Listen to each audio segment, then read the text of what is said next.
ಮಹಿಮೆ ಉಂಟಾದಾಗ ಮುಳುಬಾಗಿ ಸುಖಗಳ ಜೀವನದ ನಡೆಸಿದ್ರೆ ரோட்டில் வந்து அவருடைய குழுவை கூட வந்தது. அதுக்காக அதற்கு நடிச்சிருக்கிறேன். செய்திக்காக காத்திருக்கும் போது அடியாக ஒரு சில வசனங்கள் வழங்கப்பட்டது. அந்த வசனங்களை நாம் தியானித்து நம்முடைய ஆத்மாவை பிரயோஜனப்படுத்துவதாக யோவான் எழுதின சுவிசேஷம் 6வது அதிகாரம் 44வது வசனம். யோவான் 6:44.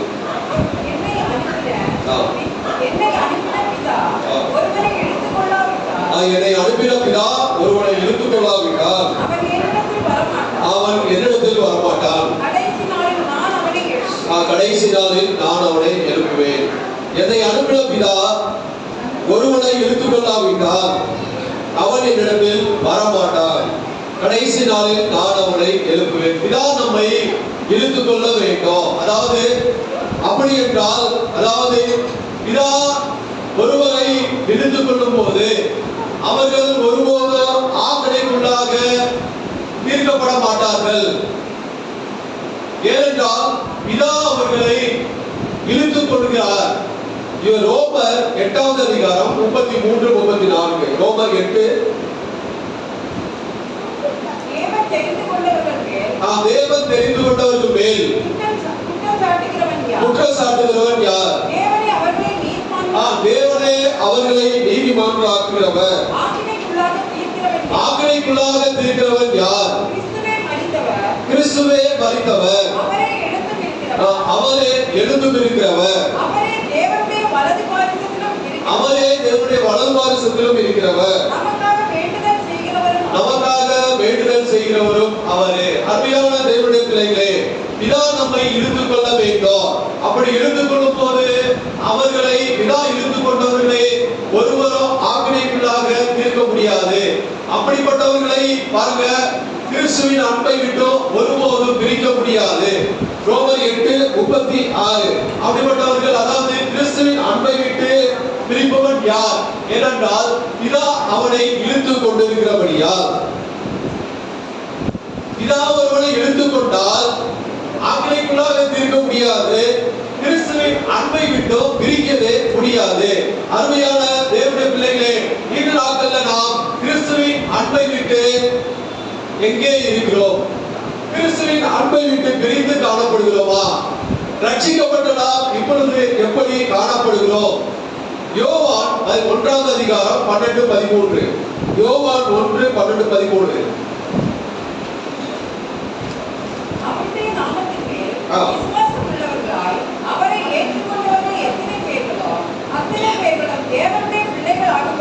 தேவனுடைய பிள்ளைகளாகும்படி அவர்களுக்கு அதிகாரம் கொடுத்தார்.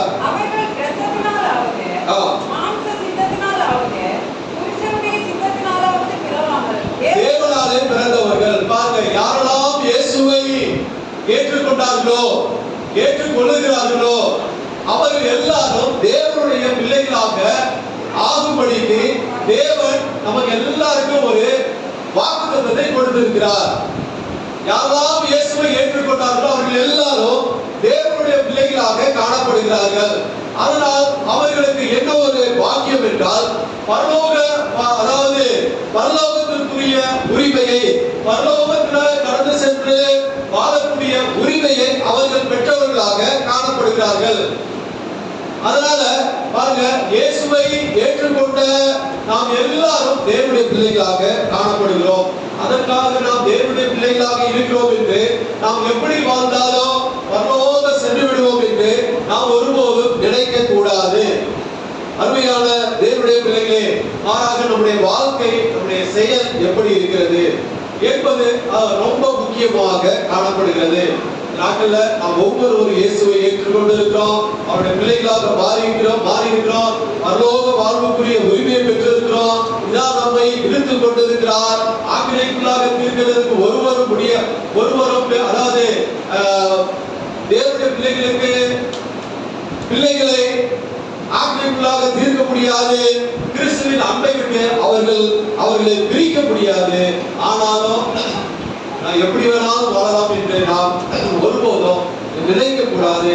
மாறாக நம்முடைய வாழ்க்கை, நம்முடைய செயல் எப்படி இருக்கிறது என்று ரொம்ப முக்கியமாக காணப்படுகிறது. பாருங்க, சவுல் லோத்தின் மனைவி, இஸ்ரேல் ஜனங்கள், இவர்களை நாம எடுத்துக்கொண்டோம் என்றால் பாருங்க, சவுல் ராஜா, லோத்தின் மனைவி எகிப்து, அதான் லோத்தின் மனைவி, அது மாத்திரமல்ல எகிப்திலிருந்து புறப்பட்ட இஸ்ரேல் ஜனங்கள் என்ன ஆனார்கள் என்று எல்லாருக்கும் தெரியும். அருமையான தேவனுடைய பிள்ளைகளே, என்ன ஆனார்கள் என்று பார்த்தால் இவர்கள் மேல் தேவனுடைய ஆத்மா பிரியமாய் இல்லை. பாருங்க, சவுல் ராஜாவை எடுத்துக்கொள்ளுங்க. தகப்பனுக்கு மிகவும் கீழ்ப்படிந்த ஒரு மனிதராக இருந்தார். பெரியவர்களை மதிக்கத்தக்க ஒரு மனிதராக இருந்தார். 1 சாமுவேல் 9:3-7 எழுதப்பட்டிருக்கிறது. தேவனால் புது இருதயம் சாமுவேலுக்கு கொடுக்கப்பட்டது. 1 சாமுவேல் 10:9 படிக்கலாம். அவன் சாமுவேலை விட்டு போகும்படி திரும்பினபோது தேவன் அவனுக்கு வேறே இருதயத்தை கொடுத்தார். வேறே இருதயத்தை, ஒரு புது இருதயத்தை சவுலுக்கு கொடுத்தார். தேவனுடைய ஆவி அவரிடத்துல இருந்தது. 1 சாமுவேல் 10:10. அவர்கள் அந்த மலைக்கு வந்தபோது இதோ தீர்க்கதரிசிகளின் கூட்டம் அவனுக்கு எதிராக வந்தது. அப்பொழுது தேவனுடைய ஆவி அவன் மேல் இறங்கினதினால் அவனும் அவர்களுக்குள்ளே பாருங்க, தேவனுடைய ஆவி சவுலுக்குள்ளாக இருந்தது. அதாவது தகப்பனுக்கு கீழ்ப்படிந்த ஒரு மனிதனாக இருந்தார். பெரியவர்களை மதிக்கத்தக்கதாக ஒரு மனிதனாக இருந்தார். தேவனால் புது இருதயம் அவனுக்கு கொடுக்கப்பட்டது. தேவனுடைய ஆவி அவனிடத்துல இறங்கி தீர்க்க தரிசனம் உரைக்கிற ஒரு மனிதனாக காணப்பட்டார். எல்லாம் பெற்றிருந்த போதிலும் கடைசியில பின்பாற்றமாகி குறி சொல்லுகிற அஞ்சனம் பார்த்து அவன் மடிந்து போனவனாக காணப்பட்டான். அருமையான தேவனுடைய பிள்ளைகளே, அதாவது இறைவனை மறந்து விட்டார், குறி சொல்லுவதற்கு பின்னாடி நாடி சென்று விட்டார். இந்த நாட்கள்ல நாம் அப்படியே நினைத்து பார்க்க வேண்டும். சவுல் ராஜாவை போல நாம இந்த நாட்கள்ல நாம காணப்படுகிறோமா? நம்முடைய வாழ்க்கை, நம்முடைய செயல் எப்படி இருக்கிறது? தேவனுடைய ஆவி நமக்குள்ளாக அளவில்லாமல் இருக்கலாம். நம்மிடத்துல புது இருதயம் காணப்படலாம். ஆனால் விக்கிரகங்களை நாம் நாடி ஒருபோதும் போகக்கூடாது. அது விக்கிரகங்களை நாடி சென்றோம் என்றால் இறைவனுக்கு மிகவும் அருவருப்பான ஒரு பாவமாக காணப்படுகிறது. விக்கிரகம் என்றால் நான் ஏற்கனவே சொல்லியிருக்கிறார், அதாவது சிலைகளை வணங்குவது மாத்திரம் விக்கிரகம் அல்ல. விக்கிரகம் என்றால் தேவனுக்கு மேலாக நாம் எதை வைக்கிறோமோ அவைகள் எல்லாமே விக்கிரகமாக காணப்படுகிறது. தேவனுக்கு மேலாக நமது வேலையை வைத்தால் அது விக்கிரகம். தேவனுக்கு மேலாக நம்முடைய படிப்பை வைத்தால் அது விக்கிரகம். தேவனுக்கு மேலாக ஒருவரை நாம கொண்டு நிப்பாட்டி அவருக்கு நாம கனம் கொடுத்தால் அது விக்கிரகமாக காணப்படுகிறது. அருமையான யாரெல்லாம் எதுவாக இருந்தாலும் தேவனுக்கு மேலாக நாம் எந்த காரியத்தை வைத்தாலும், அது வேலையாக இருக்கலாம், படிப்பாக இருக்கலாம், ஒரு மனிதனாக இருக்கலாம், அல்லது நமது அந்தஸ்தாக இருக்கலாம், அல்லது நமது பணத்தை கூட மேலாக வைக்கலாம். அப்படி யாரெல்லாம் வைக்கிறார்களோ அவர்கள் எல்லாரும் விக்கிரகங்களால் நிறையப்பட்டவர்களாக இருக்கிறார்கள். அப்ப அவர்களிடத்துல தேவனுடைய ஆவி வாசம் பண்ணாமல் போய்விடும். இறைவனை மறந்து விடுவார்கள். ஒரு நாள் தேவனை விட்டு போய்விடுவார்கள். இவர்கள் தான் விக்கிரகங்களுக்கு, அதாவது விக்கிரகங்களை நாடி ஓடுகிறவர்களாக இருக்கிறார்கள். நாம இந்த நாட்களில் தேவனுடைய பிள்ளைகளாக இருக்கலாம், பரிசுத்தாவி பெற்றவர்களாக இருக்கலாம். தினத்தோறும் நாம தேவனிடத்துல உறவாடுகளாக இருக்கலாம். ஆனால் நாம் ஒருபோதும் விக்கிரகங்களை நாம சவுல் ராஜாவை போல நாம காணப்படக்கூடாது. அருமையான தேவனுடைய பிள்ளைகளே, மனிதனாகிய நம்முடைய வாழ்க்கையில தவறுகள் நடப்பது, அதாவது அது இயற்கை தான். ஆனால் மீண்டும் மனம் திரும்பி ஒப்புரவாகிவிட வேண்டும். இந்த பேதுருவை போல, பேதுரு மறுத்து விட்டார், ஆனால் மறுபடியும் ஒப்புரவாகிவிட்டார். லூக்கா 22:63-64 எழுதப்பட்டிருக்கிறது. சந்தர்ப்ப சூழ்நிலைகள் நிமித்தம் தவறுகள் நம்முடைய வாழ்க்கையில ஏற்படலாம். அதாவது சந்தர்ப்ப சூழ்நிலை பாருங்க, இந்த பேதுரு, பர்னபா, யூதர்கள் சில பேர் அவர்கள் சந்தர்ப்ப சூழ்நிலை நிமித்தமாக தவறுகள் பண்ணினார்கள். கலாத்தியர் 2:11-13. கலாத்தியர் 2:11-13. பேசிக்கிட்டே இருக்காங்க. கலாத்தியர் 2:11-13.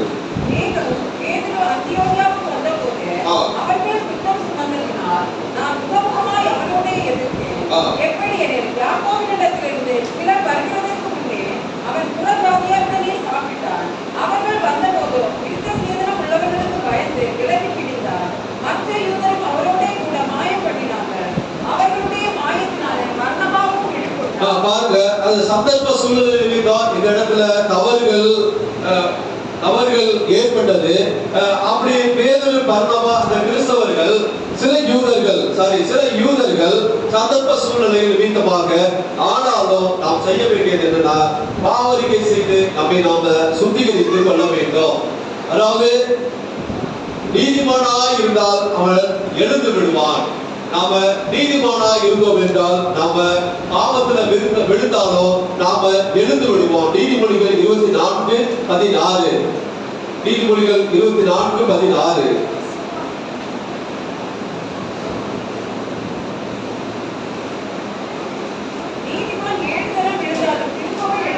நீதிமான் 7 தரம் விழுந்தாலும் பின்பு அவன் எழுந்திருப்பான். பாருங்க, நீதிமான், நாம நீதிமானாய் வாழ வேண்டும்.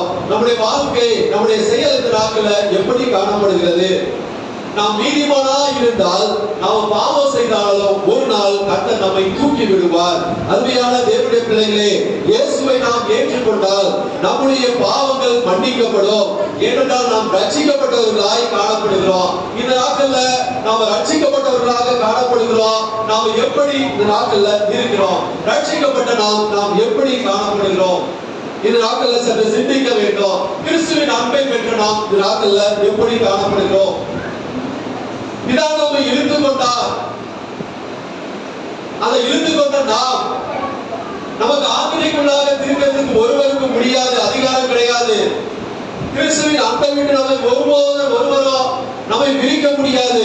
ஆனாலும் ரட்சிக்கப்பட்ட நாம் இப்பொழுது எப்படி காணப்படுகிறோம்? அந்த ரட்சிப்பை நாம கடைசி வரை நாம அதாவது கடைசி வரை ரட்சிப்புல நிலைத்திருக்க வேண்டும் என்று தேவ ஆவியானவர் விரும்புகிறார். அருமையான தேவனுடைய பிள்ளைகளே, இந்த சவுல் ராஜாவை போல, இந்த லோத்தின் மனைவியை போல, இந்த எகிப்திலிருந்து புறப்பட்ட இஸ்ரவேல் ஜனங்களை போல நாம காணப்படக்கூடாது. அவர்கள் இறைவனால் தெரிந்து கொள்ளப்பட்டவர்களாக இருந்தார்கள், இஸ்ரவேல் ஜனங்களாக இருந்தார்கள். ஆனாலும் அந்த எகிப்து பிரயாணத்தில் அவர்கள் மாண்டு போய்விட்டார்கள். லோத்தின் மனைவி பின்னிட்டு பார்த்து உப்பு தூணானார். சவுல் ராஜா அஞ்சனம் பார்த்து பாருங்க, அவனுடைய வாழ்க்கையை எப்படியானது என்று எல்லாருக்கும் தெரியும். அருமையான தேவனுடைய பிள்ளைகளே, ரட்சிப்பில் கடைசி வரை நிலைத்திருக்க வேண்டும் என்று இறைவன் விரும்புகிறார். நாம பாதியிலே நம்ம போவதற்கு அல்ல, கடைசி வரை நிலைத்திருக்க வேண்டும். அப்படி நிலைத்திருக்க நாம் என்ன செய்ய வேண்டும்? முதல் காரியம் மத்தேயு 3:10. மத்தேயு 3:10.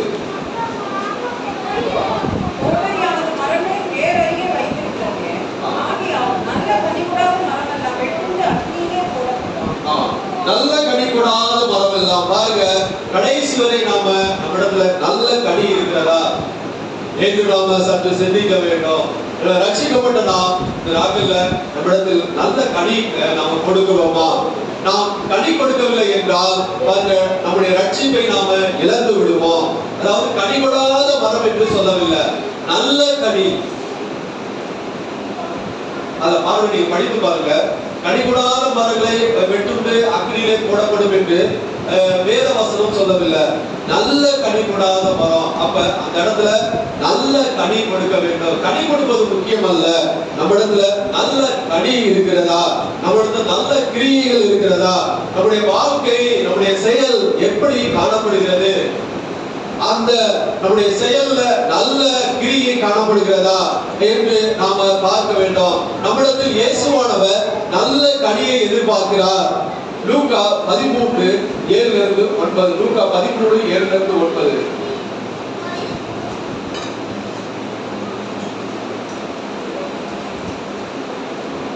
அப்பொழுது அவன் தோட்டக்காரனை நோக்கி, இதோ 3 வருஷமாய் இந்த அத்திமரத்திலே கனியை தேடி வருகிறேன், ஒன்றையும் காணவில்லை. இதை வெட்டி போடு, இது நிலத்தையும் ஏன் கெடுக்கிறது என்றார். அதற்கு அவன், ஐயா, இது இந்த வருஷமும் இருக்கட்டும், நான் இதை சுற்றிலும் கொத்து எரு போடுவேன். கனி கொடுத்தால் சரி, கொடாவிட்டால் இனிமேல் இதை வெட்டி போடலாம் என்று சொன்னான் என்றார். பாருங்க, கனி கொடுத்தால் சரி, கொடாவிட்டால் இந்த வருஷமும் இருக்கட்டும். அருமையான தேவனுடைய பிள்ளைகளே, தேவன் நமக்கு ஒவ்வொரு வருடத்திலும் கூட்டிக் கொண்டே இருக்கிறார். பிதாவின் சித்தத்தின்படி செய்தால், அதாவது நல்ல கனி கொடுப்பதற்கு அடையாளமாக காணப்படுகிறது. நம்மிடத்துல கனி இருக்கிறது முக்கியம் அல்ல, நல்ல கனி இருக்கிறதா? இந்த நாட்கள்ல நம்மிடத்துல அதாவது கனி நாம கொடுக்கிறோம், ஏன்னா ரட்சிக்கப்பட்டவர்களாக இருக்கிறோம், பரிசுத்த ஆவி பெற்றவர்களாக இருக்கிறோம், நாம தினந்தோறும் ஜெபம் பண்ணுகிறோம், வேதத்தை வாசிக்கிறோம், ஆகவே நம்மிடத்துல கனி இருக்கும். ஆனால் அது நல்ல கனியா என்று நாம இந்த நாட்கள்ல சற்று சிந்திக்க வேண்டும். பிதாவின் சித்தத்தின்படி நாம செய்ய வேண்டும். அப்படி பிதாவின் சித்தத்தின்படி செய்தால் நல்ல கனி கொடுப்பதற்கு அடையாளமாக இருக்கிறது. மத்தேயு 7:19-21. அருமையான தேவனுடைய பிள்ளைகளே, கடைசி வரை நல்ல கனி கொடுக்க வேண்டும் என்று இறைவன் விரும்புகிறார். ஏனென்றால் நம்மை இறைவன் தெரிந்து கொண்டிருக்கிறார். நாம் தேவனுடைய பிள்ளைகளாக இந்த நாட்கள்ல மாறி இருக்கிறோம். பரலோக வாழ்வுக்குரிய உரிமையை பெற்றவர்களாக இருக்கிறோம். நல்ல கனி நம்மிடத்துல எதிர்பார்க்கிறார். நல்ல கனி என்றால் நம்முடைய கிரியை இடத்துல இருக்கிறது. யாருக்கும் எந்த ஒரு அதாவது கெட்ட எண்ணம் அல்லது கெட்ட செயல் அல்லது அவங்க எப்படியாவது எக்கேடு கெட்ட அப்படி என்று நாம நம்முடைய எண்ணத்திலும் நினைக்க கூடாது. நம்ம கிரியையிலும் யாருக்கும் எந்த ஒரு தீய எண்ணங்களோ தீய செயல்களோ நாம செய்யாமல் இருந்தால் அவர்கள் தான் பிதாவின் சித்தத்தின்படி செய்கிறவர்கள். அவர்கள் நல்ல கனி கொடுப்பதற்கு அடையாளமாக இருப்பார்கள். அவர்கள் தான் ரட்சிக்கப்பட்ட அதாவது ரட்சிக்கப்படுவதற்கு ரட்சிக்கப்பட்ட நாம் முன்மாதிரியான வாழ்க்கையாக முன்மாதிரி உள்ள மகனாக மகளாக தேவன் நம்மை பார்க்கிறார். அடுத்ததாக பாருங்க, மத்தேயு 6:14-15. மத்தேயு 6:14-15. நீங்கள் அவர்களுக்கு மன்னித்தால் உங்கள் பரமபிதா உங்களுக்கு மன்னிப்பார். மனுஷருடைய தப்பிதங்களை நீங்கள் அவர்களுக்கு மன்னியாதிருந்தால் உங்கள் பிதா உங்கள் தப்பிதங்களை மன்னியாதிருப்பார். அடுத்ததாக பாருங்க, மற்றவர்களை மன்னிக்க வேண்டும். இதில் அநேக அதாவது ரொம்ப நாட்களாக நாம் ஒவ்வொருத்தரை நாம சொல்லிக்கொண்டே வருகிறோம், மற்றவர்களை மன்னிக்க வேண்டும். நமக்கு மன்னிப்பு உண்டாகும்படியாக நாம் செய்த பாவங்கள் நமக்கு இறைவன் மன்னிக்க வேண்டுமா? நாம் மற்றவர்களை மன்னிக்க பழகிக் கொள்ள வேண்டும், மன்னிக்க வேண்டும். கிறிஸ்துவுக்குள்ளாக நாம் மற்றவர்களை மன்னித்து விட வேண்டும். அதாவது கிறிஸ்துவுக்குள்ளாக நம்மிடத்துல அதாவது மன்னிக்கிறதுக்கு பாத்திரவர்களாக சில பேர் இல்லாமல் இருக்கலாம். ஆனால் நாம் செய்ய வேண்டியது கிறிஸ்துவுக்குள்ளாக அவர்களை மன்னித்து விட வேண்டும். அருமையான தேவனுடைய பிள்ளைகளே, எபேசியர் 4:32 எழுதப்பட்டிருக்கு, நான் யாரெல்லாம் கிறிஸ்துவுக்குள்ளாக ஒருவரை அல்லது யாராவது ஒருவரை மன்னிக்கிறார்களோ அவர்கள் அதாவது இறைவனுடைய பிள்ளைகளாக இருக்கிறார்கள். எபேசியர் 4:32.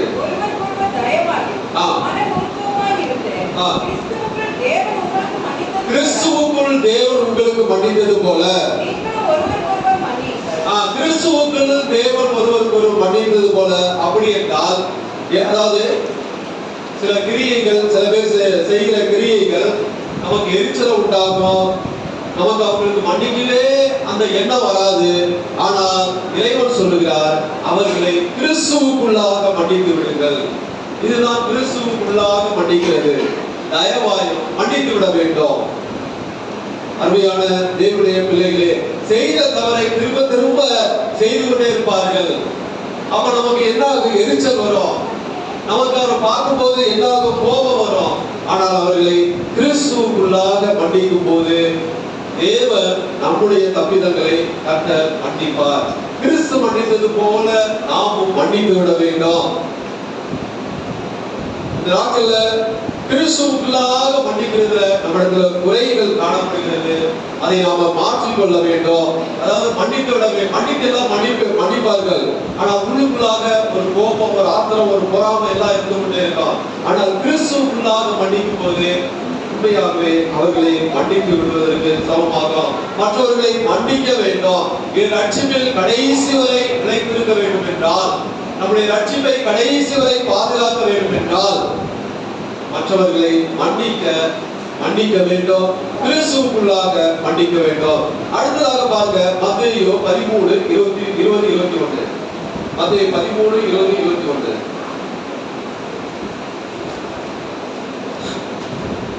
மத்தேயு 13:20-21.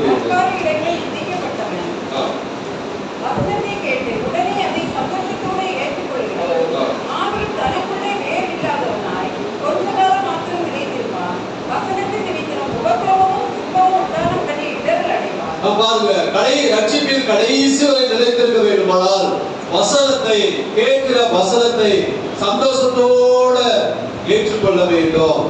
முடிவு வரையும் நிலைத்து, அதாவது சந்தோஷத்தோடு யாரெல்லாம் வசனத்தை ஏற்றுக்கொள்கிறார்களோ அவர்கள் முடிவு வரையும் நிலைத்திருப்பார்கள். நம்ம எங்கெல்லாம் வசனத்தை கேட்கிறோமோ, அல்லது வசனத்தை நாம படிக்கிறோம், அல்லது செய்தி நாம கேட்கிறோம், அல்லது ஏதாவது ஒரு மெசேஜ் நாம கேட்கும் போது அந்த வசனத்தை, அதாவது சத்தியத்தின்படி அந்த வசனம் இருக்க வேண்டும். சத்தியத்துக்கு மாறாக வசனத்தை ஏற்றுக்கொள்ள கூடாது. சத்தியத்துக்கு மாறாக இருக்கிற வசனத்தை ஏற்றுக்கொண்டு நாம நம்முடைய வாழ்க்கையை, அதாவது எந்த ஒரு வசனமோ நம்ம இடரல், அதாவது ஒரு மெசேஜ், ஒரு செய்தி கேட்கிறோம், அது நம்மை இடரப்படுகிறது என்றால் அந்த வசனத்தை நாம ஏற்றுக்கொள்ள கூடாது. நம்முடைய ரட்சிப்பை பாதிக்கிறது என்றால் அந்த வசனத்தை நாம ஏற்றுக்கொள்ள கூடாது, அதை அங்கீகரிக்க கூடாது. மாறாக அந்த ரட்சிப்பு, அதாவது பெற்றுக்கொண்ட ரட்சிப்பை பூரணப்படுத்துகிறது என்றால் ஒரு செய்தியோ அல்லது ஒரு வசனமோ, நாம் படிக்கிற வசனம் அல்லது யாராவது ஒருவர் செய்தி கொடுக்கும் போது அந்த வசனம் நம்மை ரட்சிப்புல பூரணப்படுத்துகிறது அல்லது ஒரு சந்தோஷம் உண்டாக்குகிறது என்றால் அந்த வசனத்தை நம்ம முடியும் வரையும், அதாவது அதை ஏற்றுக்கொண்டு நிலைத்திருக்க வேண்டும். அதற்கு இடையில உபத்திரம் வரலாம், துன்பம் வரலாம், ஆனாலும் நம்முடைய ரட்சிப்பை நாம் இழந்து விடக்கூடாது. அதாவது வசனத்தை ஏற்றுக்கொள்ளும் போது, வசனத்தை அங்கீகரிக்கும் போது உபத்திரவம், துன்பம் கண்டிப்பாக வரும். உபத்திரவம், துன்பம் வரும்போது வருகிறதே என்று நம்ம ரட்சிப்பை விட்டு பின்வாங்கி கூடாது. பின்வாங்கி போக ஒருபோதும் எண்ணம் கொள்ளக்கூடாது. அருமையான தேவனுடைய பிள்ளைகளே, உபத்திரவம், துன்பம் வரும்போது நம்முடைய ரட்சிப்பை நாம இழந்து விடாமல் கடைசி வரை நாம ரட்சிப்புல நிலைத்து இருக்க வேண்டும். இந்த நாட்கள்ல அநேக ரட்சிக்கப்பட்டு இருக்கிறார்கள். பாருங்க, அநேக வசனத்தை ஏற்றுக்கொண்டு இருக்கிறார்கள். ஆனால் கடைசி வரை நிலைத்திருக்கிறார்களா என்றால் இல்ல, வசனத்தை விட்டு பின்வாங்கி போகிறவர்களாக காணப்படுகிறார்கள். நாம் அப்படி இருக்கக்கூடாது. கடைசி வரை பெற்றுக்கொண்ட ரட்சிப்பை நாம ஒருபோதும் இழந்து விடக்கூடாது. வசனத்தை சந்தோஷத்தோடு ஏற்றுக்கொண்டவர்கள் முடிவு வரையும் நிலைத்து இருக்க வேண்டும். அதுதான் இறைவன் விரும்புகிறார். அதுதான் பிதாவானவர், அதாவது ஒருவரை இழுத்துக் கொள்ள வேண்டும். ஒருவருக்கு அப்படி இழுத்துக் கொள்ளும்போது அவர்களுக்கு ஆக்கினை தீர்ப்பு யாராலும் கொடுக்க முடியாது. அப்படிப்பட்டவர்களை கிறிஸ்துவின் அன்பை விட்டோம் ஒருபோதும் பிரிக்க முடியாது. எப்பொழுது என்றால் வசனத்தை சந்தோஷத்தோடு ஏற்றுக்கொண்டவர்கள் முடிவு பரியந்தம் நிலைநிற்கிறவர்களாக காணப்படுகிறவர்கள் ரட்சிப்புல பாதியிலே போய்விட மாட்டார்கள். அடுத்ததாக பாருங்க, மத்தேயு 25:30. மத்தேயு 25:30.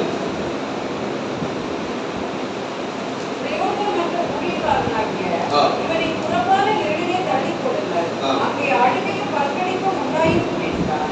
பாருங்க, கடைசி, அதாவது பெற்ற அதாவது தாளத்தை கடைசி வரை பயன்படுத்த வேண்டும். அதாவது ஒவ்வொருவருக்கும் கர்த்தர் ஒரு தாளத்தை கொடுத்திருப்பார்.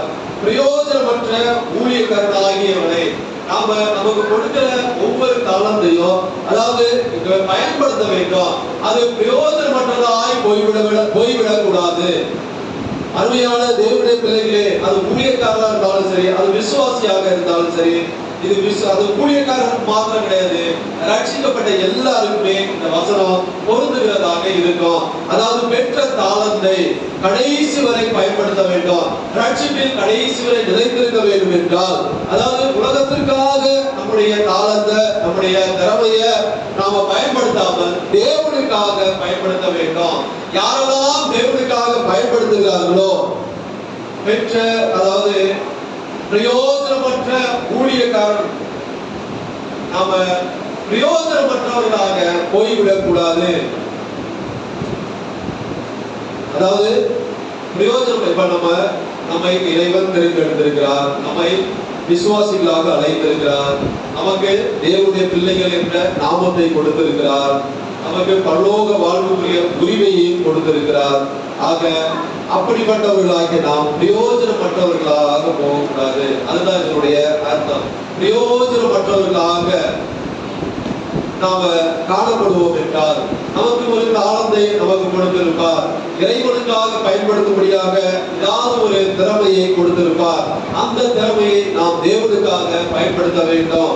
உலகத்திற்காக நாம பயன்படுத்துவோம் என்றால் பாருங்க, தாளந்தை பயன்படுத்த தவறுகிறவர்கள் பெரிய தீங்கை அனுபவிக்கிறவர்களாக இருப்பார்கள். அருமையான தேவனுடைய பிள்ளைகளே, இந்த நாட்கள்ல ரட்சிப்புல கடைசி வரை நிலைத்திருக்க வேண்டும் என்றால் பிரயோஜனமற்றவர்களாக நாம காணப்படக்கூடாது. அதாவது பிரயோஜனமற்றவர்கள் என்றால் நமக்கு பரிசுத்த ஆவி கொடுத்திருக்கிறார், அது பிரயோஜனமற்றதாக போய்விடக்கூடாது. நாம் தேவனுடைய பிள்ளைகளாக அங்கீகரிக்கப்பட்டிருக்கிறோம், அது பிரயோஜனப்பட்டதாக போய்விடக்கூடாது. நாம் பரலோகத்திற்குரிய உரிமையை கொடுத்திருக்கிறார், அது பிரயோஜனப்பட்டதாக போய்விடக்கூடாது. நமக்கு தேவனுடைய ஆசீர்வாதத்தை பெற்றுக்கொள்ளக்கூடிய பாக்கியத்தை கொடுத்திருக்கிறார், அது பிரயோஜனப்பட்டதாய் போய்விடக்கூடாது. ஆகவே பிரயோஜனமற்றவர்களாக போய்விடாதபடிக்கு நம்முடைய ரட்சிப்பை கடைசி வரை ரட்சிப்புல நிலைத்திருக்க வேண்டும். அடுத்ததாக எபிரேயர் 10:38. எபிரேயர் 10:38. விசுவாசத்தினாலே நீதிமான் பிழைப்பார். பின்வாங்கி போவோமானால் அவர் மேல் என் ஆத்துமா பிரியமாயிராது என்றார். பின்வாங்கி போவானால் அவர் மேல் என் ஆத்துமா பிரியமாயிராது. அருமையான தேவனுடைய பிள்ளைகளே, கடைசி வரை விசுவாசத்தை விட்டு விலகவோ பின்மாறவோ கூடாது. இதுதான் கடைசி வரை. எவ்வளவு துன்பம் நமக்கு காணப்படும். நாம் மனிதர்களாக இருக்கிறோம், இந்த உலகத்துல வாழ்கிறோம். நம்மிடத்துல துன்பம் காணப்படும், நம்மிடத்துல துக்கம் காணப்படும், நம்மிடத்துல பிரச்சனைகள் இருக்கும், குடும்பத்துல பிரச்சனைகள் இருக்கும், வேலை செய்கிற இடத்துல பிரச்சனைகள் இருக்கும், எல்லா இடத்துலயும் பிரச்சனைகள் இருக்கும்.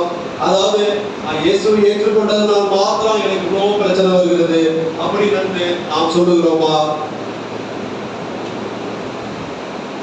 அநேக நாட்கள்ல கிறிஸ்தவர்கள் பாருங்க, அதாவது இந்துக்களை போல ரொம்ப மோசமான ஒரு நிலையில காணப்படுகிறார்கள். எப்படி என்றால் ரொம்ப சென்டிமெண்ட் பார்ப்பாங்க, பரிசேயர்களை போல காணப்படுவார்கள்.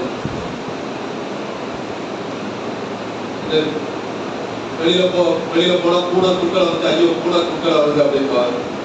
அது அவனோட வீட்டுல வந்து இருப்பான். அது போல இந்த நாட்கள்ல ஏதாவது ஒன்று நடந்துச்சுன்னா உடனே அதுக்காக அப்படி நடந்தது இப்படி நடந்தது என்று நாம அப்படி ஒரு நிலைக்கு நாம தள்ளப்பட்டவர்களாக நாம இந்த நாட்கள்ல காணப்படுகிறோம்.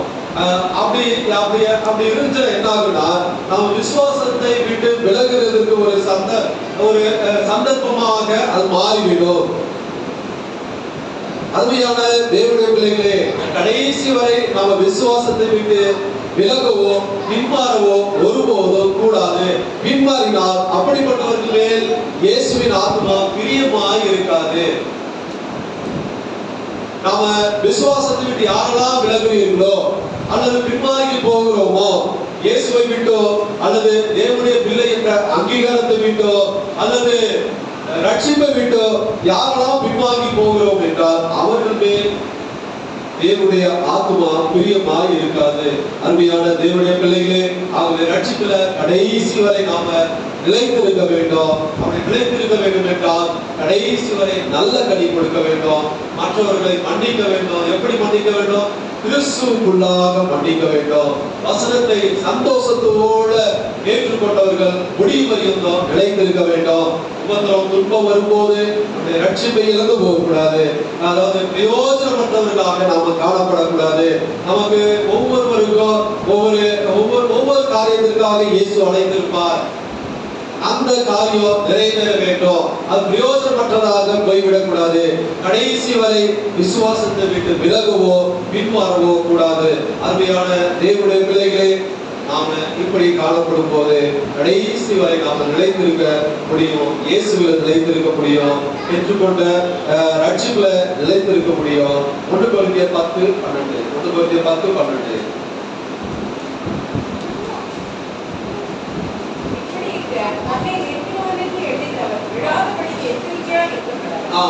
அதாவது நிற்கிறவர் என்று சொல்லுகிறவன் விழாதபடிக்கு எச்சரிக்கையாய் இருக்க கடவன். தன்னை நிற்கிறாரு என்று எண்ணுகிறவன் அருமையான தேவனுடைய பிள்ளைகளே, அதாவது நான் ரட்சிப்புல நிலைத்திருக்கிறார், நான் எல்லாத்திலும் சரியா இருக்கிறார் அப்படி என்று நாம நம்மை மேன்மை பாராட்டக்கூடாது. நிற்கிறவன் விழாதபடிக்கு நாம ஒவ்வொரு காரியத்திலையும் எச்சரிக்கையாய் இருக்க வேண்டும். எதற்காக நம்மை அழைத்திருக்கிறார், எதற்காக நாம் தேவனுடைய பிள்ளைகளாக மாறி இருக்கிறோம், எதற்காக பிதா நம்மை இழுத்து கொண்டிருக்கிறார் அப்படி என்று நாம ஒவ்வொரு நாளும் நினைத்து அதாவது நமக்குள்ளாக அந்த மேன்மை வந்துவிடக்கூடாது. நிற்கிறவன் விழாதபடிக்கு எச்சரிக்கையாய் இருக்க கடவன். நாம ஒவ்வொரு காரியத்திலையும் நாம எச்சரிக்கையாய் இருக்க வேண்டியது நம்முடைய கடமையாக இருக்கிறது. நம்மிடத்துல வேண்டுமை வந்துவிடக்கூடாது. அவன் எல்லா காரியத்திலும் சரியாக இருக்கிறார், நான் தான் பரலோகம் போவேன், மற்றவர்கள் எல்லாரும் போக மாட்டார்கள் அப்படி என்று நாம நினைத்தோம் என்றால் நம்மை போல ஒரு முட்டாள் வேற யாருமே கிடையாது. அந்த பரிசேயனை போல நாம காணப்படுவோம். நான் தான் சரி, மற்ற எல்லாரும் பாவத்தில் இருக்கிறார்கள், மற்ற எல்லாரும் பரலோகம் போக மாட்டார்கள் அப்படி என்று நாம ஒருபோதும் சொல்லவே கூடாது. ஆனால் அவருடைய கிருபைக்காக போன வாரம் நம்ம பார்த்தோம் இல்லையா, அவருடைய கிருபை, அவருடைய தயவு, அதை நாம பெற்றுக்கொள்ள வேண்டும். தேவ தயவு நாம் அதிகமாக பெற்றுக்கொள்ள வேண்டும். அப்படி தேவ தயவு கிருபை பெற்றால் பாருங்க, நிற்கிறவன் என்று சொல்லுகிறவன் விடாதபடிக்கு நம்மை ஒருபோதும் பிசாசானவன் நம்மை ஒருபோதும் விழத்தள்ளவே முடியாது, விழத்தள்ள ஒருபோதும் முடியாது. ஆகவே தேவனுடைய பிள்ளைகளே, இறுதியாக பெற்றுக்கொண்ட ரட்சிப்புல முடிவு வரையை நாம் நிலைத்து இருக்க வேண்டும். மத்தேயு 10:22 மத்தேயு 10:22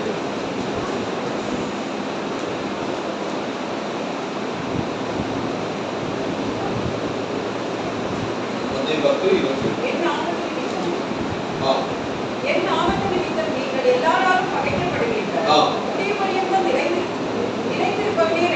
முடிவு பரியந்தம் நிலைத்திருப்பவனே ரட்சிக்கப்படுவான். அன்பியான தேவனுடைய பிள்ளைகளே, நாம் முடிவு பரியந்தம் நிலைத்திருக்க வேண்டும்.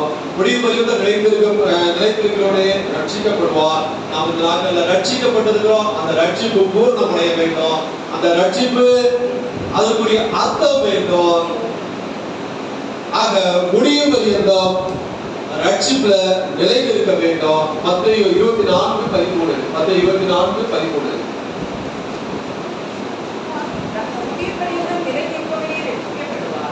முடிவு பரியந்தம் நிலைத்திருப்பவனே ரட்சிக்கப்படுவார்.